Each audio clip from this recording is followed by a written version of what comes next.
سامعین حضرات السلام علیکم ورحمۃ اللہ وبرکاتہ۔ فاتح عالم ترکوں کا انجام تاریخ کا سلسلہ جاری ہے۔ اس تاریخ میں ترکوں کی، انگریزوں کی، عربوں کی، افغانوں کی تاریخ کو اس انداز میں پیش کیا گیا ہے کہ اس کے ذریعے سے مساوات کا مسئلہ بھی حل ہو جائے۔ 200 سال تک تاتاری ترکوں نے انگریزوں سے آخری وقت میں لڑائیاں لڑیں، جنگ آزادی لڑی، اور اس جد و جہد کے بعد جب انگریزوں کو فتح حاصل ہوئی تو انہوں نے ترکوں کا پوری طرح سے بائیکاٹ کیا۔ گزٹ میں ان کی قوم شیخ نہ لکھ کر کے پیشہ ہی ان کی قوم لکھ دیا گیا، جس کی وجہ سے تاتاری ترکوں میں کمزوری پیدا ہو گئی اور انگریزوں کے بائیکاٹ کی وجہ سے وہ کسی مضبوط عہدے پر یا کاروبار پر نہیں پہنچ سکے۔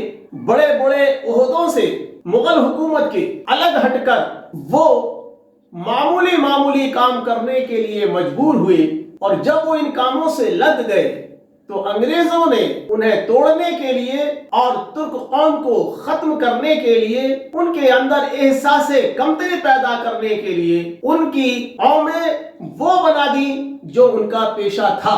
آہستہ آہستہ ان کی نسلیں اپنی اصلی قوم کو بھول گئیں، اور جو انگریزوں نے گزٹ میں جو قوم ان کی لکھ دی اسی کو وہ اپنی قوم ماننے لگے، اور اونچ نیچ پیدا ہو گئی۔ اس اونچ نیچ سے بچنے کے لیے اور لاعلمی کی وجہ سے تاتاری ترک عربوں میں گھس گئے۔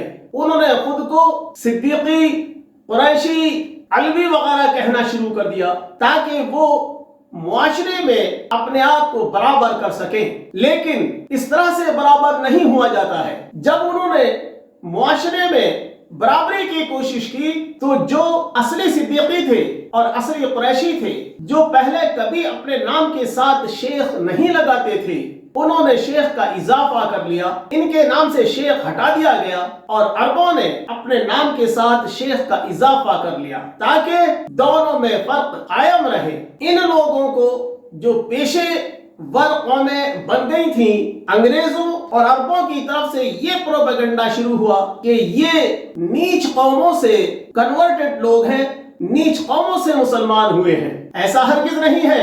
تاریخ اٹھا کر دیکھیے، صرف برہمن اور راجپوت ہی مسلمان ہوئے ہیں۔ ہندو سماجی سسٹم کے حساب سے جن لوگوں کو میں اونچ اور نیچ ہے اور جنہیں نیچا مانا جاتا ہے وہ مسلمان ہی نہیں ہوئے۔ بہرحال اس سلسلے کو میں یہاں روکتے ہوئے یہ بتاؤں گا کہ پہلے میں نے بہت سی برادریوں اور قبیلوں کا ذکر کیا، ان کی تاریخ بتائی، ان کا شجرہ بتایا، ان کے ثبوت پیش کیے کہ وہ تاتاری النسل ترک ہے اور اونچی ذات کے لوگ ہیں۔ اور اب میں افغانوں کا ذکر کرنے جا رہا ہوں، افغانوں کی تاریخ بتانے جا رہا ہوں۔ تاریخ اورنگزیب کے عہد میں مغل امرا، مورخ محمد اطہر علی، مترجم امین الدین ترقی اردو بیورو نئی دہلی لکھتا ہے، دہلی سلاطین کے عہد میں افغانوں کو ڈاکو اور لٹیروں کی طرح حقارت سے دیکھا جاتا تھا، تاہم فیروز شاہ تغلق کے وقت تک کچھ افغانوں کو امرا کی حیثیت سے نام و نمود حاصل ہو گیا تھا۔ لودھی سلطنت کے قیام سے حکمراں طبقے کا جز بن گئے۔ جب بابر نے ان کی سلطنت کا تختہ الٹا تو کچھ نے فاتح کے ساتھ صلح کر لی۔ اورنگزیب کے شروع کے دور میں افغانوں کی تعداد صرف 34 تھی۔ اورنگزیب کے آخری سالوں میں افغان امرا کی تعداد دربار میں کافی اضافہ دکھائی پڑا۔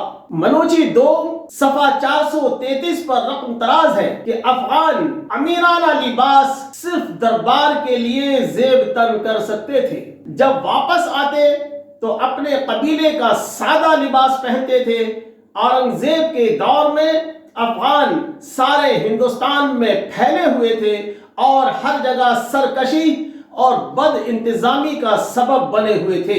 اورنگزیب کے دکن کی طرف کوچ کرنے پر ان کی طاقت بڑھی اور نجی فوجیں تیار کر لیں۔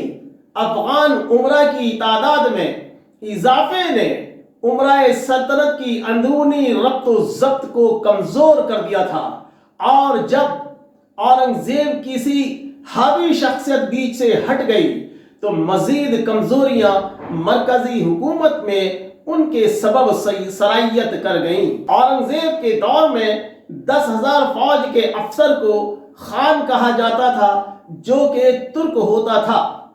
سلاطین دہلی کے دور میں 10 گھوڑوں پر ایک سرخیل، 10 سرخیل ایک سپہ سالار کی ماتحتی میں، 10 سپہ سالار ایک امیر کی ماتحتی میں، 10 امیر ایک ملک کی ماتحتی میں، 10 ملک ایک خان کی ماتحتی میں ہوتے تھے، یعنی 1 لاکھ فوج پر ایک خان ہوتا تھا، اور کم از کم 10 خان سلطان کی ماتحتی میں رہتے تھے۔